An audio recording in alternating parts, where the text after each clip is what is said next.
দুইজনে গিয়ে হযরত আমিনাকে ডাক দিলেন, ও আমিনা, তুমি তো অত্যন্ত ভালো পরিবারের একটা মেয়ে। আমরা তো লোকমুখে মুখ দেখাতে পারি না, সমাজের মানুষেরা আমাদেরকে খারাপ বলে গালমন্দ করে। আমিনা রে, তুমি আতরটা মাখা বন্ধ করে দাও। হযরত আমিনা চোখের পানি ছেড়ে দিলেন, বলে আব্বাজান, ও প্রিয়তমা আম্মা, আল্লাহে রব্বুল কাবা, আমি রব্বে কাবার নামের কসম করে বলছি, আমি শরীরের মধ্যে কোনো সুঘ্রাণ লাগাই না। বলেন না সুবহানাল্লাহ। ও আব্বাজান, আমার গর্ভের মধ্যে এমন একটা সন্তান, এই সন্তানটা যেদিন থেকে কনসেপ্ট হয়েছে আব্বা, ওই দিন থেকে আমার শরীর থেকে একটা সুঘ্রাণ বের হওয়া শুরু হয়ে যায়। রাসূলুল্লাহ গর্ভে সুঘ্রাণ শুরু হয়ে যায়। হযরত আব্দুল্লাহর পিতা আব্দুল মুত্তালিব এবং তার স্ত্রী দুইজনে বিষয়টা নিয়ে সন্দেহ পোষণ করলো, এটা কি মানা যায়? বলে আব্বাজান, বিশ্বাস হবে কিনা জানি না, আম্মা বিশ্বাস হবে কিনা জানি না। তিনি মুখ থেকে থুতু নিক্ষেপ করলেন, বলেন দেখেন, আমার থুতু থেকে মিশকে আম্বরের চেয়ে বেশি সুঘ্রাণ বের হওয়া শুরু হয়। বলে আব্বাজান, ও আমার আম্মা, আমার এই সন্তানটা যখন গর্ভে এসেছে, জমিনের মেয়েরা অরুচি ভাব থাকে, খেতে পারে না, আমার কখনো অরুচি ভাব হয় নাই। জমিনের মানুষেরা পেটটা বড় হয়ে যায়, দেখেন আমার পেটটা বড় হয় না, আমার পেটের মধ্যে কোনো ব্যথা লাগে না, বমি বমি ভাব হয় না।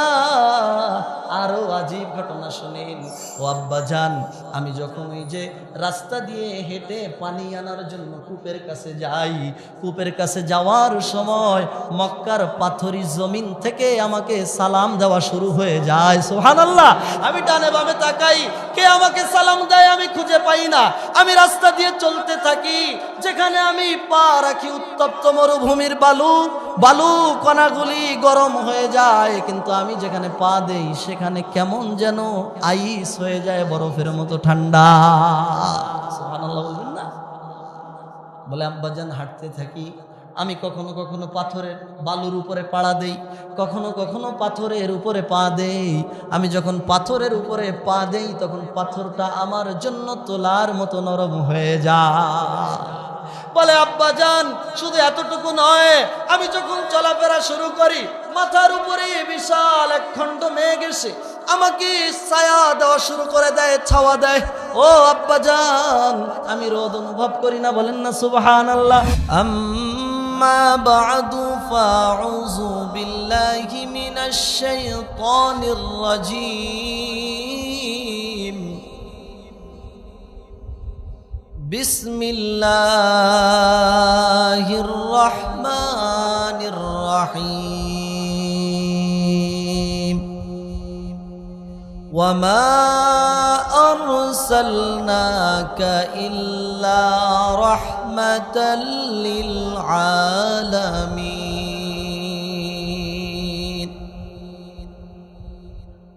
عن أنس رضي الله تعالى عنه أن النبي صلى الله عليه وسلم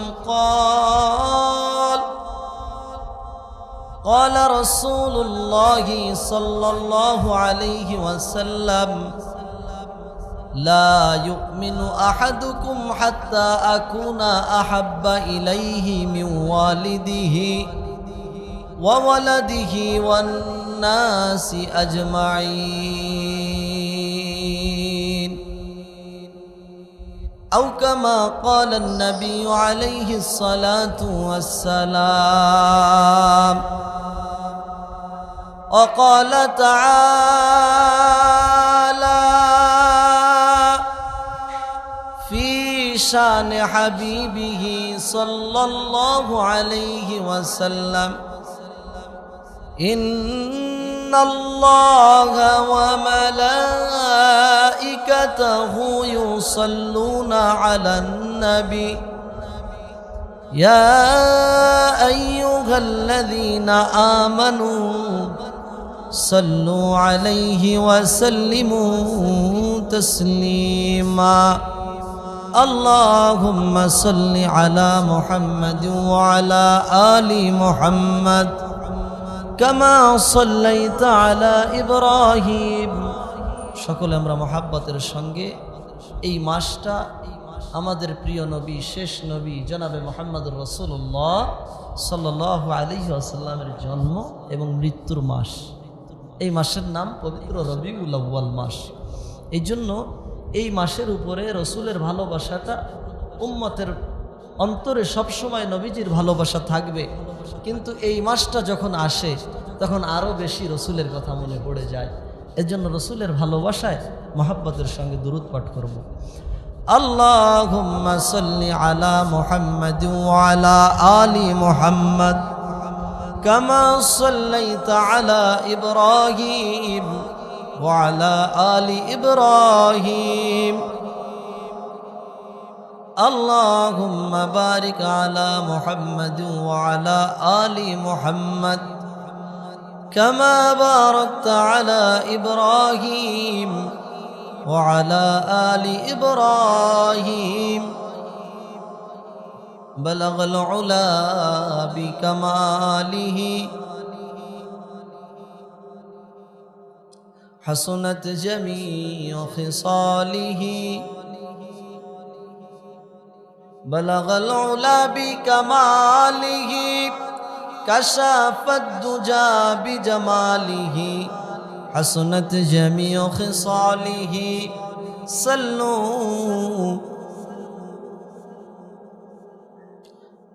हम नाराए तकबीर से दुनिया को हिला दे,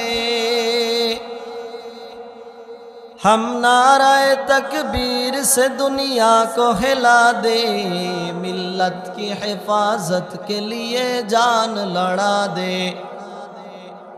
हम खालिद दर्रार की अज़मत की निशा है, हम कासिम महमूद की गैरत का बयां है।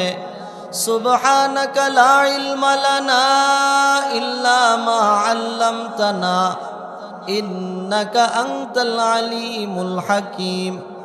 रब्बिश्रह ली सदरी वयस्सिर ली अमरी वाहलुल उक़दतम मिन लिसानी यफ़क़हू क़ौली। আলহামদুলিল্লাহ, শুকরিয়া আদায় করছি মহিমান্বিত প্রতিপালক আল্লাহ জাল্লা শানুহুর দরবারে আলিশানে, যে আল্লাহ তাআলা ফিতনা ফাসাদের জামানায় জমিনের সকল গুনাহের পরিবেশ থেকে আপনাকে আমাকে বাছাই করে, ছাঁটাই করে, পছন্দ করে, মোহাব্বত করে আমাদের নবীজির জন্মের মাস রবিউল আউয়াল মাসে আল্লাহ তাআলার প্রিয় ঘর জামে মসজিদে জুমার 2 রাকাত ফরজ নামাজ আদায়ের লক্ষ্যে এলাকার শত শত মানুষের মধ্য থেকে আগে ভাগে আসবার, কিছু কথা শুনবার তৌফিক যে রব দান করলেন, সেই মাবুদকে সন্তুষ্ট করার জন্য ভক্তি ভরে সমস্বরে আওয়াজ করে মাবুদের শিখানো বলিতে কালিমাতুশ শুকুর পাঠ করছি। সকলে পড়ছি আলহামদুলিল্লাহ। লক্ষ কোটি দুরুদ ও সালাম বর্ষিত হোক বিশ্ব মানবতার মুক্তির দূত, বিশ্ব মানবতার মুক্তির দিশারি, রহমাতুল লিল আলামিন, সাইয়্যিদুল মুরসালিন, সাইয়্যিদুস সাকালাইন, ইমামুল আম্বিয়া, খাতামুল আম্বিয়া, আশরাফুল আম্বিয়া, মাহবাতে জিবরিল, সরওয়ারে দো জাহান, সাকিয়ে কাউসার, শাফিয়ে মাহশর জনাব মুহাম্মদুর রাসূলুল্লাহ সাল্লাল্লাহু আলাইহি ওয়াসাল্লামের উপর এবং তার পরিবার পরিবর্গের উপর। প্রিয় মুসল্লিন ইকরাম, যখনই রবিউল আউয়াল মাস চলে আসে তখনই নবীজির কথা আমাদের অন্তরে সবসময় থাকে, কিন্তু রবিউল আউয়াল মাস আসলে আরো বেশি থাকে। এর একটা উদাহরণ দিলে আপনারা বুঝবেন। আপনার আমার পিতামাতা যারা আছে তাদের কথা বছরে সবসময় মনে পড়ে, কিন্তু যেই মাসে আপনার আমার পিতা মাতা ইন্তেকাল করেছে এই মাসটা আসলে পিতা মাতার কথা বেশি মনে পড়ে কিনা? বেশি মনে পড়ে। তো আমাদের নবীজির জন্ম এই মাসে, নবীজির মৃত্যু এই মাসে, এই জন্য এই মাসটা উম্মতে মুসলিমার কাছে একটা দামি মাস, প্রিয় মাস। প্রিয় মুসল্লিন ইকরাম, আসুন এই পৃথিবীতে যত মানুষের জন্ম হয়েছে, যত মানুষ এসেছে, কোনো মানুষের আলোচনা তার জন্মের পূর্বে ছিল না। ভুল বলতেছি বোধহয়। আমাদের নবীজি তিনি এমন নবী, তার জন্ম পৃথিবীর সৃষ্টির পূর্বেই, তার জন্মের আলোচনা জমিন সৃষ্টির পূর্বেই আসমানে ছিল। বলেন সুবহান। এই পৃথিবীতে যত বড় নেতা দেখেন, আমেরিকার প্রধানমন্ত্রী ডোনাল্ড ট্রাম্প, পাকিস্তানের যিনি প্রধানমন্ত্রী আছেন, সব বাদ দেন, বাংলাদেশের যিনি প্রধান উপদেষ্টা আছেন, তার জন্মের 5 বছর আগে তার আলোচনা ছিল? 5 বছর বাদ দেন, 1 বছর আগে ছিল? ছিল না। আল্লাহ পাক রব্বুল আলামিন আসমান জমিন সৃষ্টির পূর্বে যার আলোচনা করেছিলেন, যার ঘোষণা দিয়েছিলেন, তিনি আমাদের নবী মুহাম্মদুর রাসূলুল্লাহ সাল্লাল্লাহু আলাইহি ওয়াসাল্লাম। আমাদের নবীজি সাল্লাল্লাহু আলাইহি ওয়াসাল্লাম জমিনে আসলেন, কিন্তু অন্য মানুষের মতো তিনি আসলেন না। প্রিয় মুসল্লিন একরাম, এর আগে একটা কথা বলে নেওয়া অতীব জরুরি। সেটি হচ্ছে, যখনই রবিউল আউয়াল মাস আমাদের মাঝে চলে আসে, 2টা বিষয় আমাদের সামনে আসে। একটি হচ্ছে মিলাদুন নবী আর একটি সিরাতুন নবী। কয়টি? একটি হচ্ছে মিলাদুন নবী আর একটি সিরাতুন নবী। 12ই রবিউল আউয়ালে বাংলাদেশের বিভিন্ন জায়গায়, বিভিন্ন মসজিদে মসজিদে, পাড়ায় পাড়ায়, মহল্লায় মহল্লায়, গঞ্জে গঞ্জে মিলাদুন নবী পালন করা হয়। ঠিক কিনা বলেন? এটার নাম আবার অনেকে বলে ঈদ, ঈদ দিয়েছে, ঈদে মিলাদুন নবী। আমাদের মুসলমানদের মধ্যে এক গ্রুপ ভাইয়েরা আছে, তারা বলে 2 ঈদের চাইতে বড় ঈদ, সেটা হচ্ছে ঈদে মিলাদুন নবী। প্রিয় মুসল্লিন একরাম, আসুন ঈদে মিলাদুন নবী এবং সিরাতুন নবী আগের পার্থক্য আমাদেরকে জানতে হবে। মিলাদ শব্দের অর্থ জন্ম। বলেন, মিলাদ শব্দের অর্থ? সিরাত শব্দের অর্থ জীবনী। সিরাত শব্দের অর্থ? মিলাদ শব্দের অর্থ জন্ম, সিরাত শব্দের অর্থ জীবনী, আন নবী শব্দের অর্থ আমাদের নবী। তাহলে মিলাদুন নবী, সিরাতুন নবী, মিলাদ শব্দের অর্থ জন্ম, সিরাত শব্দের অর্থ জীবনী, আন নবী শব্দের অর্থ আমাদের নবী। তাহলে মিলাদুন নবী তথা আমাদের নবীর জন্ম, সিরাতুন নবী তথা আমাদের নবীর জীবনী। আচ্ছা বলেন তো, একটা মানুষের মিলাদ পালন করার কি আছে? বুঝতেছেন না বোধহয় কথায়। একটা মানুষের জন্ম, এটা পালন করার কিছু আছে? আছে? আছে? নাই। একটা মানুষ তিনি জন্মগ্রহণ করবে, এটা স্বাভাবিক ব্যাপার, এটা পালন করার কিছু। আমাদের নবীজির জন্ম পালন করার বিষয় নয়, বরঞ্চ রসুলের জীবনী, সিরাতের আলোচনাটা, সিরাত অনুযায়ী জীবন চালানোটা প্রত্যেকটা মুসলমানের জন্য জরুরি। ঠিক কিনা বলে? মিলাদুন নবী অনুযায়ী জীবন চলে না, কারণ নবীজির জন্ম একবার হয়েছে, আপনারও জন্ম একবার হয়েছে, আপনি মিলাদ পালন করবেন কিভাবে? কিন্তু রসুলের সিরাত, রসুলের জীবনী, এটা আমাদের জন্য পালনীয়। কথা বলেন ঠিক কিনা? আলহামদুলিল্লাহ, আগামী শনিবার 12ই রবিউল আউয়াল, এই দিনে আমাদের মসজিদে আলহামদুলিল্লাহ আমাদের সেক্রেটারি সাহেব বলবেন, বাদ মাগরিব থেকে আমরা সিরাতুন নবীর কিছু আলোচনা করব, মিলাদুন নবী পালন করব, সিরাতুন নবী সম্বন্ধে আলোচনা হবে। আসুন, কেউ যদি মিলাদুন নবী পালন করতে চায়, তো রসুলের জন্মের পূর্ব থেকে জন্ম পর্যন্ত যত ঘটনা ঘটেছিল, প্রত্যেকটা ঘটনা তাকে সংঘটিত করতে হবে, তা না হলে তো মিলাদ পালন করা হবে না। বুঝতেছেন না কথা? কেউ যদি মিলাদ পালন করতে চায়, তো রসুলের জন্মের পূর্ব থেকে জন্ম পর্যন্ত যত বিষয় সংঘটিত হয়েছিল, প্রত্যেকটা বিষয় তাকে ঘটাতে হবে, তা না হলে তিনি মিলাদ পালন করতে পারবেন না। এটা কি সম্ভব? সম্ভব? আচ্ছা আসেন, আমাদের রসুলের নাম কি ছিল? রসুলের নাম বলতে কৃপণতা, জোরে বলেন না। আল্লাহ পাক রব্বুল আলামিন তার হাবিবকে বলে, বন্ধু, আমি কারো উপরে দুরূদ পড়ি না, কারো জিকির করি না, কারো প্রশংসা করি না, কারো নামে আমি কথা বলি না, একমাত্র তোমার উপরে আমি দুরূদ পাঠ করি। বলেন সুবহানাল্লাহ। বলে, বন্ধু, শুধু তোমার উপরে আমি পাঠ করি না, বরঞ্চ আমার ফেরেশতারা তোমার উপরে তোমার সম্মানের খাতিরে দুরূদ পাঠ করে। বলেন সুবহানাল্লাহ। তাহলে যেই নবীর নাম আল্লাহ তাআলার পবিত্র জবানে, যেই নবীর নাম ফেরেশতাদের জবানে, সেই নবীর নাম কি? সকলে একটু বলি, মুহাম্মাদুর রাসূলুল্লাহ। আমাদের নবীজির আব্বার নাম আব্দুল্লাহ। আব্দুল্লাহর পিতার নাম আব্দুল মুত্তালিব। আব্দুল মুত্তালিবের পিতার নাম হাশেম। হাশেমের আব্বার নাম আব্দে মানাফ। আব্দে মানাফের আব্বার নাম কুসাই। কুসাইয়ের আব্বার নাম কিলাব। কিলাবের আব্বার নাম মুর্রা। মুর্রার আব্বার নাম কাব। কাবের আব্বার নাম লুয়াই। লুয়াইয়ের আব্বার নাম গালেব। গালেবের আব্বার নাম ফাহার। ফাহারের আব্বার নাম মালেক। মালেকের আব্বার নাম নজর। নজরের আব্বার নাম কিনানা। আমাদের হাবিব সাল্লাল্লাহু আলাইহি ওয়াসাল্লামের পিতার যেই ধারাবাহিকতা, এটা এমনভাবে সেটা আমাদের রসুল থেকে খুঁজতে খুঁজতে হজরত আদম নবীনা আলাইহিস সালাম পর্যন্ত খুঁজে পাওয়া যায়। বলেন সুবহানাল্লাহ। জমিনের কোন নেতার পিতৃ পরিচয় এমনভাবে খুঁজে পাওয়া যায় না। আপনি নেতাকে বলবেন আপনার নাম কি? আব্দুর রহিম। আপনার আব্বার নাম আব্দুল করিম। আপনার দাদার নাম বলে আব্দুর রহমান। তার আব্বার নাম আব্দুর রউফ। তার আব্বার নাম বলে আমার জানা নাই। কথা বলেন ঠিক কিনা? কিন্তু আমাদের নবীজির জীবনই আমাদের সামনে স্পষ্ট, কাচের মতো, স্বর্ণের মতো, হীরার মতো চিকচিক করে জ্বলে। কথা বলেন ঠিক কিনা?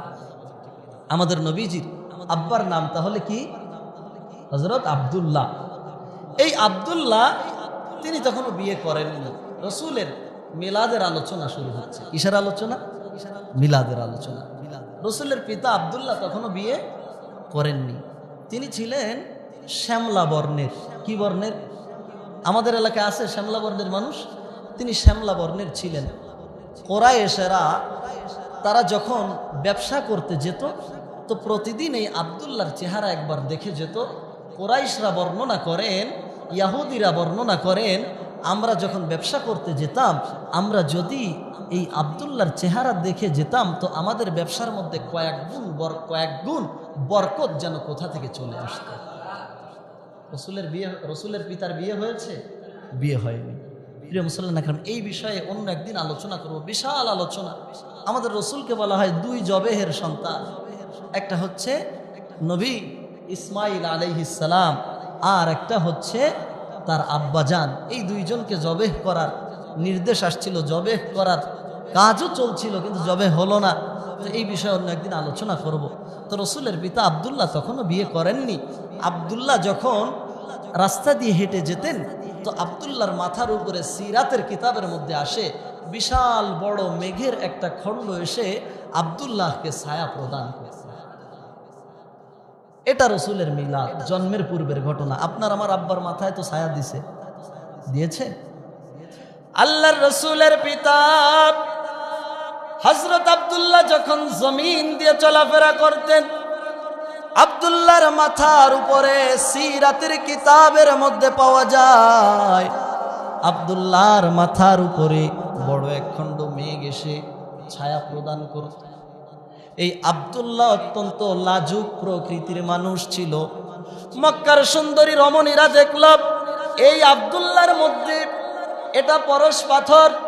আব্দুল্লাহকে দেখে কেউ কোনো কাজে গেলে তার কাজটা সফল হয়ে যায়।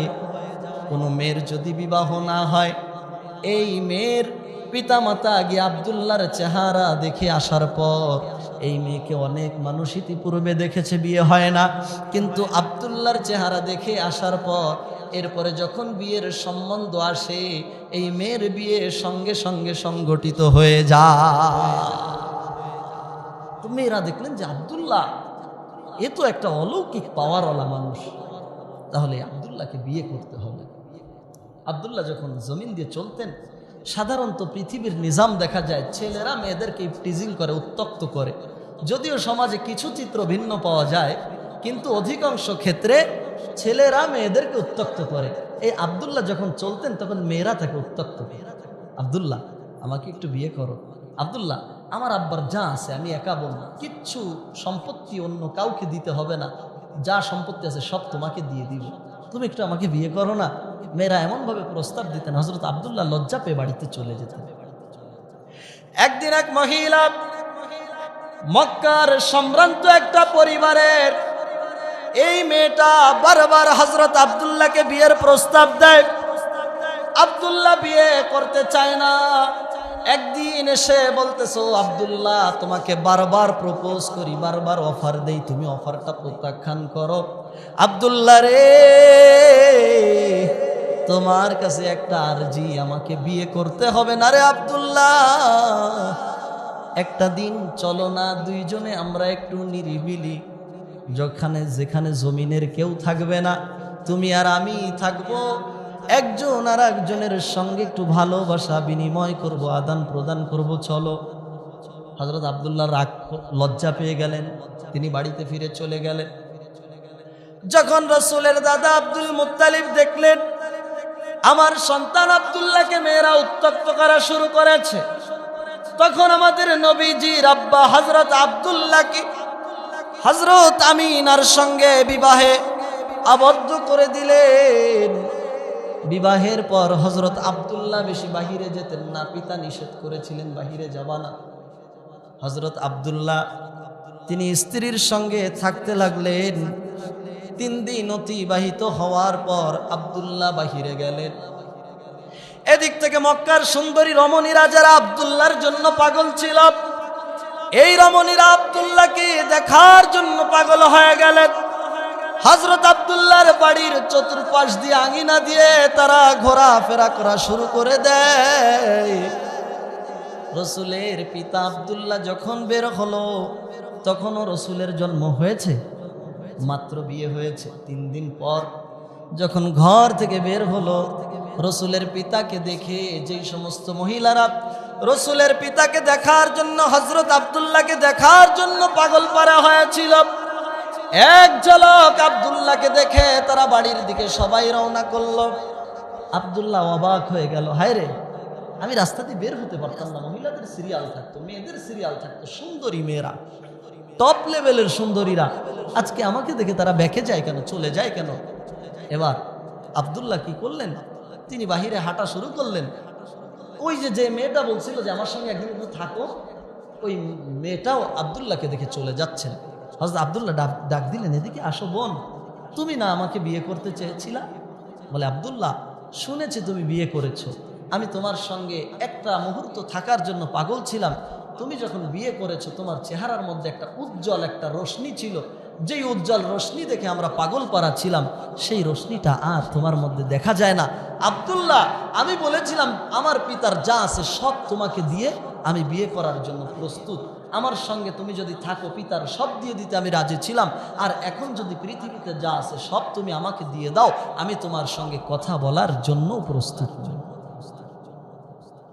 আমাদের রসুল তার পিতার রেহেমের মধ্যে হস্তান্তরিত হলো। রসুল্লাহ পিতার পৃষ্ঠদেশ থেকে মায়ের গর্ভে ঢুকে গেলেন। হযরত আব্দুল্লাহর বয়স যখন 24 বছর 6 মাস, কতদিন? 24 বছর 6 মাস যখন বয়স, তখন রাসূলুল্লাহ সাল্লাল্লাহু আলাইহি ওয়াসাল্লামের পিতা শাম সিরিয়ায় তিনি ব্যবসা করতেন। ব্যবসা করার জন্য শাম সিরিয়ায় গেলেন। প্রতিমধ্যে তিনি মদিনাতে অসুস্থ হয়ে গেলেন। সেখানেই তিনি 24 বছর 6 মাস বয়সে, কোথাও কোথাও আসছে 25 বছর বয়সে তিনি ইন্তেকাল করলেন। কত বছর বয়সে? 25 বছর বয়সে। তখন তিনি যুবক মানুষ। অনেকে বলে আমাদের নবী দরিদ্র মানুষ ছিল। রাসূলুল্লাহ সাল্লাল্লাহু আলাইহি ওয়াসাল্লামের পিতা যখন ইন্তেকাল করলেন, তখন কি সম্পদ রসুলের জন্য রেখে গিয়েছিলেন? তখনও তো সম্পদ ভাগাভাগি হয়নি। রসুলের পিতার ব্যক্তিগতভাবে একজন দাসী ছিল, বাদী ছিল, আর রাসূলুল্লাহ সাল্লাল্লাহু আলাইহি ওয়াসাল্লামের পিতার 5টি উট ছিল। এই জামানায় এক একটা মার্সিডিসের দাম যেমন, ওই জামানায় একটা উটের মূল্য তেমন ছিল। রসুলের পিতা ব্যক্তিগত কয়টি উট রেখে গিয়েছিলেন? 5টি। একজন দাসী উম্মে আইমানকে রেখে গিয়েছিলেন। রসুলের পিতার এই সম্পদ ছিল। তাহলে রসুলের পিতা কি দরিদ্র ছিল? দরিদ্র ছিল। যারা রসুলকে বলে যে দরিদ্র মোহাম্মদ, এরা ভুল বলে। কথা বলেন ঠিক কিনা? আল্লাহর রসুলের পিতার ইন্তেকাল হয়ে গেল। হযরত আব্দুল্লাহ জমিন থেকে বিদায় নিয়ে চলে গেলেন। আর ওই জামানায় মক্কার মধ্যে একটা রীতি ছিল, মক্কার মহিলারা যাদের স্বামীরা ইন্তেকাল করে এরা হয়ে যায় বিধবা। ঠিক কিনা বলেন? এই মহিলারা শরীরের মধ্যে কোনো সুঘ্রাণ লাগাতে পারবে না, এই মহিলারা সুন্দর পোশাক পরতে পারবে না, এই মহিলারা সব জায়গায় বিচারণ করতে পারবে না, এটা নিষেধ ছিল। এলাকার মধ্যে পরস্পর একটা আলোচনা শুরু হয়ে গেল। আব্দুল্লাহর সন্তান, এই যে আব্দুল মুত্তালিবের সন্তান আব্দুল্লাহ ইন্তেকাল করেছে। আব্দুল্লাহর স্ত্রী আমেনা, এই আমেনা শরীরের মধ্যে দামি ঘ্রাণ লাগিয়ে বাড়ির মধ্যে থাকে।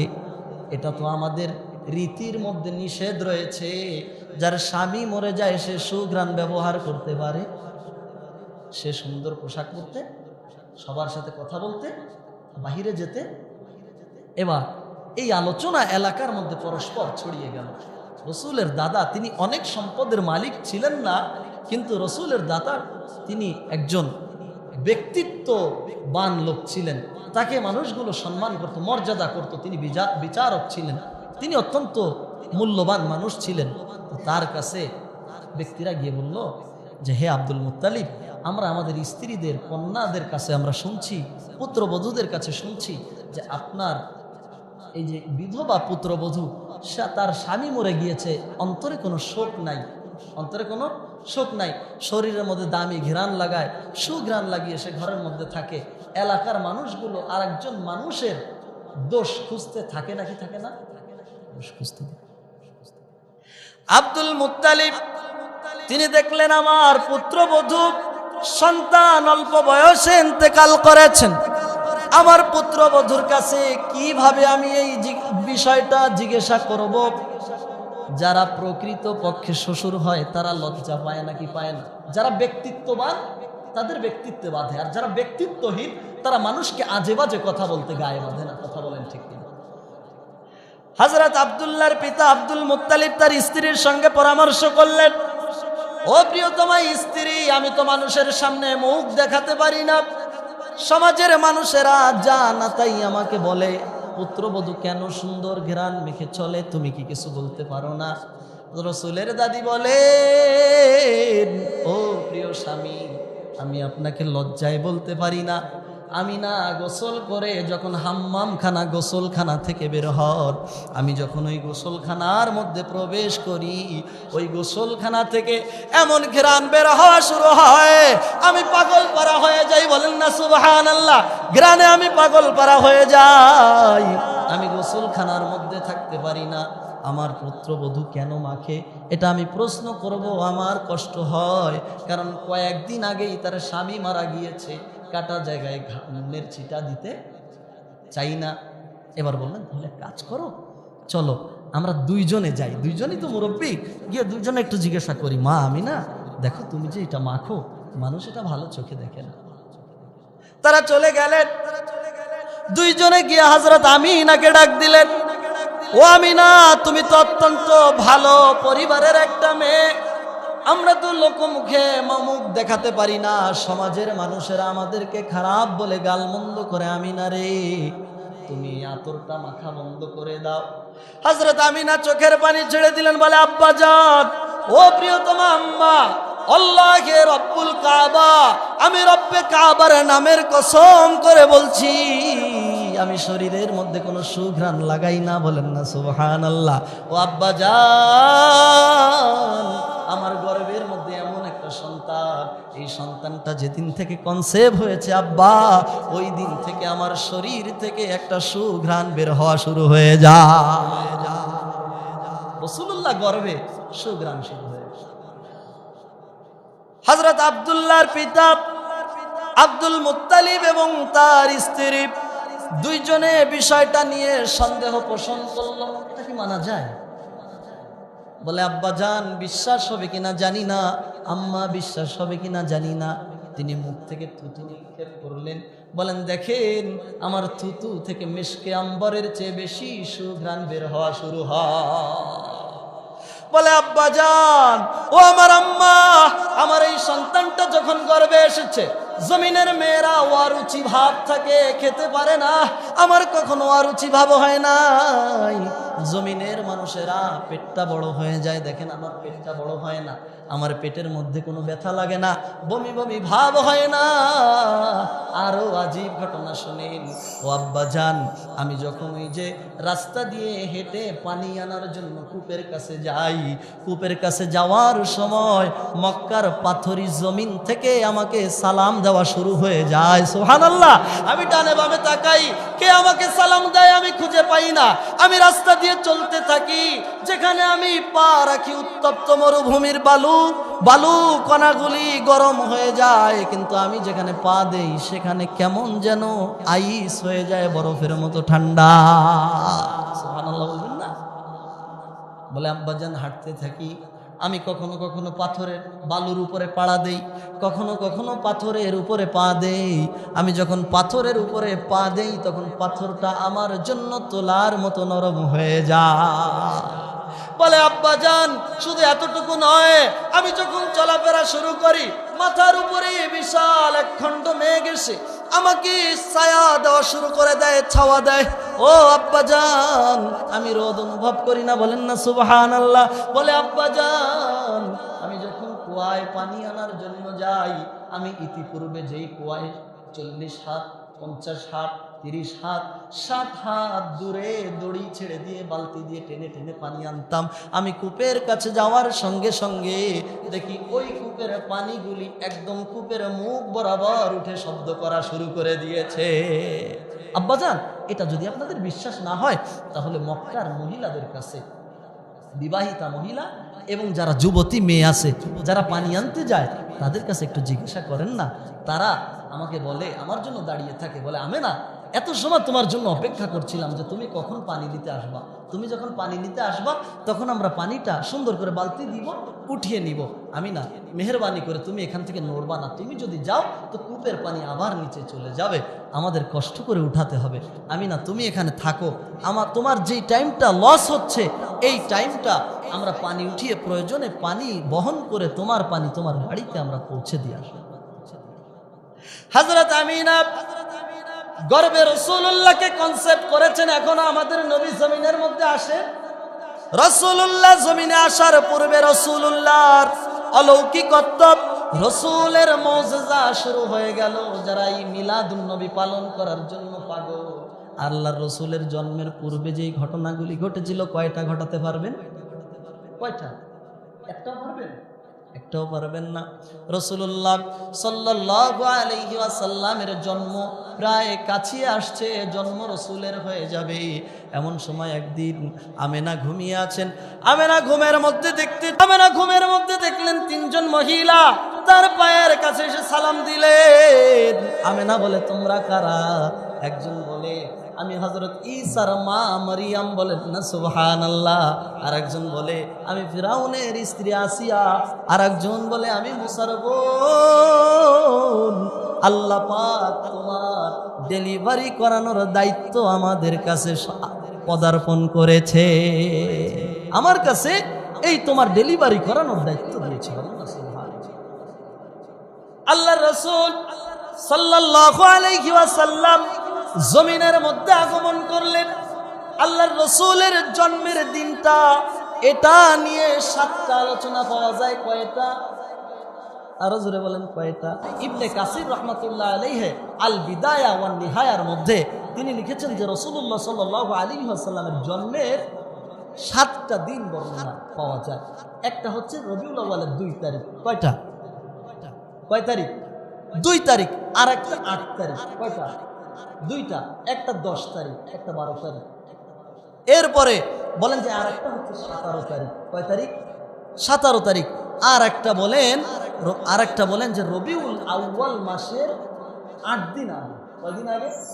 8 দিন আগে। আর একটা বর্ণনা পাওয়া যায় পবিত্র রমাদানুল মুবারক।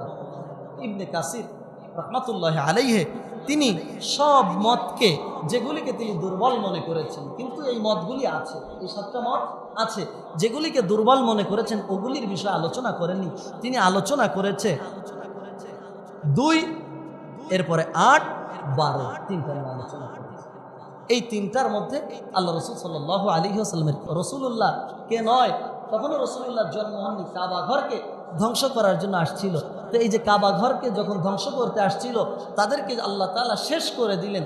এটার 50 থেকে 55 দিন পর রাসূলের জন্ম। আল্লাহ রাসূল সাল্লাল্লাহু আলাইহি ওয়াসাল্লামের জন্ম 570 খ্রিস্টাব্দে। আপনারা সকলেই জানেন 570 খ্রিস্টাব্দের এপ্রিল মাসে রাসূলুল্লাহ সাল্লাল্লাহু আলাইহি ওয়াসাল্লাম জমিনের মধ্যে আসলেন। এই রাসূলের জন্মটা কোন সময় হয়েছিল? সুবহে সাদিকের সময়। কোন সময়? সুবহে সাদিকের সময়। সুবহে সাদিকের সময় কেন হলো? অনেক মুফাসসিরিন ইকরাম বলছেন আমাদের রসুল তো পবিত্র নবী, আমাদের নবী তো সর্বশ্রেষ্ঠ নবী, আমাদের নবী তো গাছের নবী, তিনি মাছের নবী, তিনি পাহাড়ের নবী, তিনি কুল কায়নাতের নবী, তিনি রাতের নবী, তিনি দিনের নবী, তিনি মানুষের নবী, তিনি জিনের নবী, তিনি পশু পাখির নবী, তিনি আসমানের নবী, তিনি জমিনের নবী, তিনি চন্দ্রের নবী, তিনি সূর্যের নবী, তিনি গ্রহ নক্ষত্র মানব দানব নবমণ্ডল ভূমণ্ডল যা কিছু আছে সব কিছুর নবী যিনি, তার নাম মুহাম্মদুর রাসূলুল্লাহ। এই নবীকে পাওয়ার জন্য রাত ব্যাকুল হয়ে গিয়েছিল, এই নবীকে পাওয়ার জন্য দিন ব্যাকুল। আল্লাহ তাআলা বলেন না, বর্ডারের একটা জায়গা আছে, নো ম্যান ল্যান্ডস, যেটার মালিক কেউ না। আল্লাহ পাক রব্বুল আলামিন বলেন যে আমার নবীকেও আমি একটা এমন সময় পাঠালাম, রাতও বলতে পারবে না যে আমাকে আল্লাহ দেয়নি, দিনও বলতে পারবে না আল্লাহ আমাকে দেয়নি। বলেন না সুবহানাল্লাহ। আল্লাহর রাসূল হাবিবে কিবরিয়া জমিনের মধ্যে আমার নবীজি জন্মগ্রহণ করলেন, সময়টা ছিল সুবহে সাদিকের সময়। সুবহে সাদিকের সময় নবীজির জন্ম, আল্লাহর পয়গম্বরের জন্ম হয়ে গেল। আল্লাহর রাসূলের আম্মা আমিনা বলেন, জমিনের মানুষ জন্ম নিতে গেলে মায়ের ডেলিভারি কষ্ট হয়, হয় নাকি হয় না? বলে মা, অনেক মা ইন্তেকাল করে কষ্টের জন্য। আল্লাহ পাক রব্বুল আলামিনের হাবিবের জন্ম যখন হলো, হযরত আমিনা বলে আমার কোনো কষ্ট অনুভব হয়নি। বলেন না সুবহানাল্লাহ। আমিনা বলেন আমার সন্তান যখন জমিনের মধ্যে আসলো, জমিনের সন্তানেরা যখন ডেলিভারি হয়, যখন জন্মগ্রহণ করে, শরীরের মধ্যে ময়লা থাকে, থাকে নাকি থাকে না?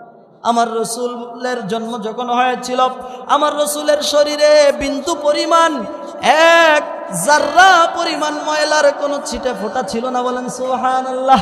নবীজি যখন জন্মের পর, রসুল যখন জন্ম হয়ে জমিনের মধ্যে আসলেন, তখন রসুলুল্লাহ খতনাকৃত অবস্থায় জমিনের মধ্যে এসেছিলেন। বলেন না সুবহানাল্লাহ।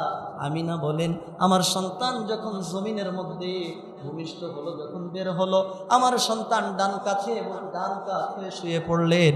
আমার সন্তান ডান কাত থেকে বসে, আমার সন্তান আত্তাহিয়াতুর সূরাতে বসে আঙ্গুলটা আসমানের দিকে উঁচু করলে। আমার সন্তানের আঙ্গুলটা যখন আসমানে উঁচু হলো, আমি দেখতে পেলাম আকাশের মধ্যে যখন বিজলি চমকায়, গোটা পৃথিবীর মধ্যে যখন বিজলি চমকায়, যেমন সব আলোকিত হয়ে যায়, এর থেকে বেশি আলো আমি মক্কা মদিনা চতুর্দিকে আমি দেখতে পারলাম। সুবহানাল্লাহ। রাসূলুল্লাহ সাল্লাল্লাহু আলাইহি ওয়াসাল্লাম জমিনের মধ্যে চলে আসলেন। আল্লাহ রাসূল সাল্লাল্লাহু আলাইহি ওয়াসাল্লামের আম্মা আমিনা, তিনি রাসূলুল্লাহ জন্মগ্রহণ করার পর সন্তান এক পাশে শুয়ে থাকে, মা আর এক পাশে শুয়ে থাকে। আমিনা কাঁদা শুরু করে দিলেন। তো আমিনার কাঁদা দেখে দাসী জিজ্ঞাসা করতেছে, তুমি কাঁদতেছো কেন? এরপরে রাসূলুল্লাহ সাল্লাল্লাহু আলাইহি ওয়াসাল্লামের দাদি জিজ্ঞাসা করতেছে, মা তুমি কাঁদতেছো কেন? দেখো না তোমার কত ফুটফুটে সুন্দর একটা সন্তান হয়েছে। তারপরেও তিনি কাঁদতেছে। পিতা এসে রসুলের দাদা এসে বলতেছে তুমি কাঁদতেছো কেন? রসুলের চাচা এসে বলতেছে তুমি কাঁদতেছো কেন? আমিনা কোনো জবাব দিলেন না। এরপরে হযরত আমিনা বলতেছে আমি কাঁদতেছি এই কারণে, জমিনের মধ্যে সন্তান হলে পিতারা কত খুশি হয়, সন্তানদেরকে কোলে নিয়ে খেলাধুলা করে, সন্তানদের জন্য কত সুন্দর সুন্দর গাড়ি এনে দেয়, কত সুন্দর সুন্দর খেলনা এনে দেয়। কিন্তু আমার সন্তানকে দেওয়ার কেউ নাই, আমার সন্তানকে পিতৃ স্নেহে মানুষ করার কেউ নাই, এই জন্য আমি কাঁদা শুরু করে দিয়েছি। তিনি কাঁদতে থাকেন। আল্লাহ পাক কেমন যেন ডাক দিয়ে বললেন, চিন্তা করার প্রয়োজন নাই, তুমি তো জমিনের খেলনার জন্য পাগল হয়েছো, তুমি তো জমিনের খেলনার জন্য পাগল। আমি আল্লাহ পাক রব্বুল আলামিন, আমার আল্লাহ তোমার সন্তানকে এত সুন্দর খেলনা দিবে যা তোমরা কল্পনাও করতে পারবা না। এবার কি করলেন, সন্তানটাকে তিনি সুবে সাদিকের সময় জন্মগ্রহণ করেছেন, সন্ধ্যার পর চৌপায়া যেটাকে বলা হয় দোলনা, এখানে শুয়ে বারান্দায় শুয়ে রেখেছেন জ্যোৎস্নার মধ্যে। জ্যোৎস্না আলো, আকাশের চাঁদটা জ্বলছে, আকাশের তারকাগুলি জ্বলছে, এমন সময় রাসূলুল্লাহ শুয়ে আছেন দোলনার উপরে, দোলনার ডানে নড়ে বামে নড়ে। এবার রাসূলুল্লাহ সাল্লাল্লাহু আলাইহি ওয়াসাল্লামের চাচা আবু তালিব একদিন রাসূলকে, রাসূলুল্লাহ নবুয়াতের পরে বলছে, আবু তালিব, হযরত মুহাম্মদ তুমি শোনো ভাতিজা, আমি একদিন কি দেখেছিলাম জানো? তুমি যেদিন জন্মগ্রহণ করেছো এরপরে আমি দেখলাম তোমাকে যখন ওই যে দোলনার উপরে শুয়ে রাখা হলো, এরপরে আমি দেখতে পারলাম যে আকাশের চাঁদটা কেমন যেন তোমার দিকে আগাচ্ছে আগাচ্ছে আগাচ্ছে। এবার আমি তো ভয় পেয়ে গেলাম, আমি চিৎকার করব যে আকাশের চন্দ্রটা তোমার শরীরের উপরে পতিত হয় কিনা। আমি অত্যন্ত ভয় পাচ্ছিলাম, তোমাকে সরিয়ে নেওয়ার জন্য আমি তোমার কাছে গেলাম, আমি দেখলাম তোমার দুলনাটাও নড়ে, আকাশের চাঁদও সেই দিক নড়ে। বলেন না সুবহান। আল্লাহ পাক বলে, আমি না, তুই কোন খেলনার জন্য পাগল হইলি? তোর সন্তান আমার বন্ধু মুহাম্মদ সাল্লাল্লাহু আলাইহি ওয়াসাল্লাম যখন ডানে হাত বাড়াবে তখন চাঁদটা ডানে চলে যাবে। বলেন না সুবহানাল্লাহ। এর দলিল আবু তালিব বলে, ও আমার প্রিয় ভাতিজা মুহাম্মদ, আমি দেখলাম তুমি হাত নাড়াও, চাঁদটা তোমার সঙ্গে নড়ে। সুবহানাল্লাহ। তুমি বাম হাত নাড়াও, চাঁদটা বামে নড়ে। তুমি মাথা নাড়াও, তোমার মাথার সঙ্গে চাঁদটা নড়ে। তুমি পা নাড়াও, তোমার পায়ের সঙ্গে আল্লাহ তাআলা চাঁদটার রিমোট সেট করে দিলেন। তুমি যেইভাবে নড়ো চাঁদটাও অমনভাবে নড়ে তোমাকে আনন্দ দেয়। আল্লাহ রসুল সাল্লাল্লাহু আলাইহি ওয়াসাল্লাম জমিনে যখন চলে আসলেন, এরপরে অনেক ঘটনা, আল্লাহ রসুলের জন্মের সময় অনেক ঘটনা। যাই হোক, বলতে গেলে মূল উদ্দেশ্য ফৌত হবে, সংক্ষেপে বলতে চাই। আল্লাহ রসুল সাল্লাল্লাহু আলাইহি ওয়াসাল্লাম ওই জামানায় মক্কার মধ্যে একটা প্রথা ছিল যে মক্কার যে সমস্ত বাচ্চারা হবে তাদের দুধ পান করানোর জন্য তারা দূরে দিয়ে দিতেন, তায়েফে দিয়ে দিতেন। তায়েফে কেন দিতেন? যে ওখানকার ভাষাটা, আরবি ভাষাটা শুদ্ধ ভাষা, সহজে বোঝালে বুঝবেন। আমাদের খুলনা শহর এবং ঢাকা শহর, এখানে গিয়ে দেখবেন যে আমরা তো বলি 12 ভেজাল, এখানে 18 ভেজালের মানুষ পাওয়া যায়। কেউ বরিশালের ভাষায়, কেউ সিলেটের ভাষায়, এক একজন এক এক ভাষায় কথা বলে, ঠিক কিনা বলে? সন্তানদেরকে যদি এখানে মানুষ করা হয় তাহলে তারা অরিজিনাল ভাষাটা শিখতে পারবে না। এই জন্য ওই সময়ের ছিল যে মক্কা থেকে সন্তানগুলিকে তায়েফে দিয়ে দিত এবং বিভিন্ন অঞ্চলে দিয়ে দিত। ওই অঞ্চলের মহিলারা সন্তানদেরকে দুধ পান করাতেন, দুধ পান করানোর জন্য একটা বিনিময় নিতেন এবং ওখানকার সুন্দর ভাষা তারা শিখতেন। এবং ওখানে কি হতো, ওখানে তারা আপনার কি বলা হয়, ওখানকার যেই ন্যাচারাল পরিবেশ, এই প্রাকৃতিক পরিবেশের সঙ্গে সন্তানেরা যখন হাঁটতো, চলতো, ফিরতো, তখন তাদের শরীরটা ভালো হতো। আল্লাহর পয়গম্বর জনাবে মুহাম্মদুর রাসূলুল্লাহ সাল্লাল্লাহু আলাইহি ওয়াসাল্লামকে দুধ পান করানোর জন্য তারা সিদ্ধান্ত করলেন আমরা রাসূলুল্লাহকে তায়েফে দিয়ে দিব। এখন তায়েফ থেকে অনেক মহিলাদের ঝাঁক, তারা রওনা করলেন, আমরা মদিনায় গিয়ে ধনীদের সন্তানদেরকে নিয়ে আসব এবং তাদেরকে দুধ পান করাবো, বড় একটা মোটা অঙ্কের একটা টাকা পাবো, বেনিফিট পাবো। তারা কি করলেন? চলে গেলেন তায়েফে। এখন ওই মুহূর্তে তায়েফে ছিল দুর্ভিক্ষ, তায়েফে ছিল দুর্ভিক্ষ। জমিনে ঘাস হতো না, গাছে ফল হতো না, ডাবের মধ্যে পানি হতো না, গাছে খেজুর হতো না, পশুর মধ্যে দুধ হতো না, একটা দুর্ভিক্ষ ছিল। তখন হালিমাতুস সাদিয়া তার একটা সন্তান, এই সন্তানটা সে নিজেই বুকের দুধ পেত না। হালিমাতুস সাদিয়ার দুধ সে মুখ দিয়ে দহন করতে যেত, দুধ বের হতো না। দুধ যখন না আসে সন্তানরা কাঁদতেন। হালিমাতুস সাদিয়া বলে, আমি কয়েক রাত আমি এবং আমার স্বামী ঘুমাতে পারতাম না। কেন? কারণ স্তনে দুধ হতো না, বাচ্চার কান্না কাটার জন্য ঘুমাতে পারতাম না। এবার হালিমাতুস সাদিয়াও তাদের সঙ্গে রওনা করলেন যে যাই, গিয়ে যদি একটা সন্তানকে কোনোভাবে আনতে পারি তাহলে ওখান থেকে কিছু টাকা পাবো, এটা দিয়ে বাজারঘাট করে ভালো পুষ্টিকর খাবার খেলে হয়তোবা আমার স্থানে দুধ আসবে। হালিমাতুস সাদিয়াও তাদের সঙ্গে রওনা করলেন। হালিমাতুস সাদিয়াও ছিল দুর্বল। হালিমাতুস সাদিয়া যে উটনির উপরে রওনা করেছিলেন, উটনি, এই উটটাও ছিল দুর্বল। তারা হাঁটা শুরু করলেন। কাফেলার সবাই যখন একসঙ্গে রওনা দিলেন, হালিমাতুস সাদিয়া বারবার পিছনে পড়ে যায়। তারা বলে, হালিমা তুমি পিছনে পড়ো কেন বারবার? তোমাকে নিয়ে সামনে অগ্রসর হওয়া সম্ভব না, তুমি তোমার মতো আসো, আমরা আমাদের মতো চলে যাই। এবার তারা প্রতিযোগিতা করে গেলেন, গিয়ে বিভিন্ন বাড়ি থেকে ভালো ভালো ধনীদের সন্তানদেরকে নিয়ে তারা একত্রিত হলেন। কয়েকজন গেলেন আল্লাহ রসুলকে আনার জন্য। গিয়ে দেখতেছেন এর তো আব্বা নাই, টাকা দেওয়ার মানুষ নেই, একে দুধ খাওয়ালে বেনিফিট হবে না। এবং কয়েকজন কোলে নিতে চাইলেন, আমাদের রসুল কারো কোলে গেলেন না। বলেন না সুবহানাল্লাহ। হালিমাতুস সাদিয়া তিনি পিছনে পড়ে গেলেন। হযরত হালিমাতুস সাদিয়ার শরীরের কন্ডিশন দেখে মক্কার কেউ সন্তান দিতে চাইল না। বলে, তুমি নিজেই তো ক্ষুধার্ত, আমার সন্তানকে খাওয়াবা কিভাবে? নিজের চোখে দেখে এমনভাবে তোমাকে সন্তান দেওয়া যায় না। হালিমাতুস সাদিয়া বলে, আমি এতটা ক্ষুধার্ত ছিলাম, আমি হাঁটতে পারছিলাম না। আমি আমার স্বামীর সঙ্গে পরামর্শ করলাম কি করা যায়, কেউ তো সন্তান দিতে চায় না। এক কাজ করি, আব্দুল্লাহ আর এতিম সন্তান মোহাম্মদকে নিয়ে যাই, যা টাকা দিবে এটাতেই ভালো, খালি হাতে যাওয়ার চেয়ে কিছু নেওয়া ভালো। তিনি আল্লাহ রসুলকে নেওয়ার জন্য হাত বাড়ালেন, আল্লাহ রসুল হালিমাতুস সাদিয়ার হাতের মধ্যে চলে আসলেন। হালিমাতুস সাদিয়া রাসূলুল্লাহ সাল্লাল্লাহু আলাইহি ওয়াসাল্লাম তিনি রওনা করলেন, আর সবার তো বাচ্চা কালেক্ট করা হয়ে গেছে, তারাও রওনা করলেন। তারা বলছে, হালিমা তোমার উটনিকে থামাও, হালিমা তোমার উটনিকে থামাও। হালিমাতুস সাদিয়া বলে, আমার উটনির জোর এমন বেড়েছে আমি থামাতে পারছি না। হালিমাতুস সাদিয়ার উটনিটা, সবাই বলে, ও হালিমা, যেই উটনিটা নিয়ে তুমি সবার পিছনে পড়েছিলা সেই উটনিটাকে নিয়ে তুমি কিভাবে আগে চলো? হালিমাতুস সাদিয়া বলেন, কিভাবে আগে চলি আমি বলতে পারি না। এবার হালিমাতুস সাদিয়া চলে গেলেন একটা জায়গায়, তাবু করলেন। তাবু করার পর হালিমাতুস সাদিয়ার স্বামী বললেন, কি করা যায়, আমরা তো খুব ক্ষুধার্ত, কি করা যায়?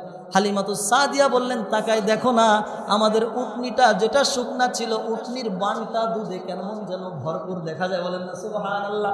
তার দুধের স্তনটা ফুলে গিয়েছে, তুমি একটু টান দাও, হয়তো বা দুধ আসতে পারে। সুবহানাল্লাহ বলে। এবার তারা কি করলেন, হালিমাতুস সাদিয়ার ওই যে শুকনা উট, সেই উটের বান ধরে টান দিলেন, দুধ বের হওয়া শুরু হলো। সুবহানাল্লাহ। হালিমাতুস সাদিয়া পান করলেন, তার স্বামী পান করলেন। এরপরে স্তনে ওই যে হালিমাতুস সাদিয়ার যে সন্তান, তার নাম ছিল আব্দুল্লাহ, আব্দুল্লাহকে স্তনের সঙ্গে লাগালেন। আব্দুল্লাহ দুধ পান করে দীর্ঘদিন খেতে পারে না, দুধ আসে না। যখনই খেতে পারলেন, তৃপ্তির সঙ্গে দুধ খেয়ে সে সাথে সাথে বললেন সুবহানাল্লাহ। হযরত হালিমাতুস সাদিয়া বলেন, আমার জীবনে এমন একটা রাত ছিল অনেক দিন পর, যেই রাত্রে আমি আরামে তাঁবুর মধ্যে ঘুমিয়েছিলাম, বলেন না সুবহানাল্লাহ। এবার রাসূলুল্লাহকে স্তনের সঙ্গে লাগালেন, রাসূল দুধ পান করে। হালিমাতুস সাদিয়া আল্লাহ রাসূলকে ঘুরিয়ে আর একটা স্তনের কাছে এনে মুখ লাগানোর চেষ্টা করলেন, রাসূল মুখ লাগালেন না, বলেন না সুবহানাল্লাহ। আল্লাহ বলেন, ওয়া মা আরসালনাকা ইল্লা রাহমাতাল লিল আলামিন। আল্লাহু আকবার। আল্লাহ তাআলা আমাদের নবীকে জমিনের জন্য, জগৎবাসীর জন্য রহমত হিসেবে পাঠিয়েছেন। হযরত হালিমাতুস সাদিয়া একদিন রাসূল বড় হওয়ার পরে জিজ্ঞাসা করলে, ও মুহাম্মদ, তুমি যেদিন থেকে আমি তোমাকে দুধ পান করানোর জন্য এনেছি, তারপর থেকে তুমি কখনো দ্বিতীয় স্তনে মুখ লাগাও নাই, একটা স্তন থেকে দুধ পান করতা, এর কারণটা কি?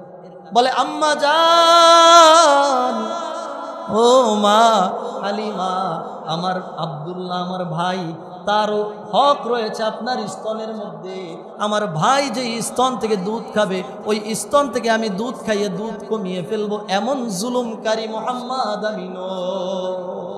সুবহানাল্লাহ। হালিমাতুস সাদিয়া কি করলেন, স্বামীকে নিয়ে রওনা করলেন।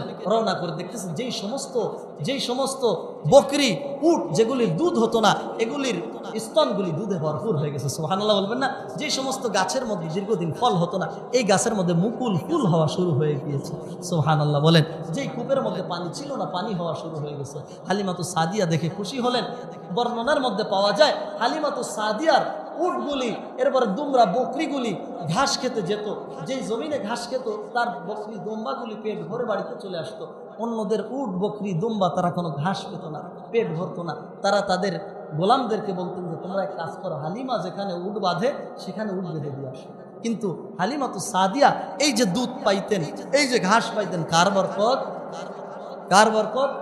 নবী মুহাম্মদ রাসূলুল্লাহ সাল্লাল্লাহু আলাইহি ওয়াসাল্লামের বরকত। এগুলি হচ্ছে আমাদের রাসূলের মুজিজা, এগুলি হচ্ছে আমাদের রাসূলের মুজিজা। আল্লাহ পাক রব্বুল আলামিন আমাদের সকলকে রাসূলের সিরাত অনুযায়ী, রাসূলের জীবন যেমন ছিল তেমনভাবে আমাদের জীবনটাকে পরিচালনা করার তৌফিক দান করুক। সকলে বলি আমিন।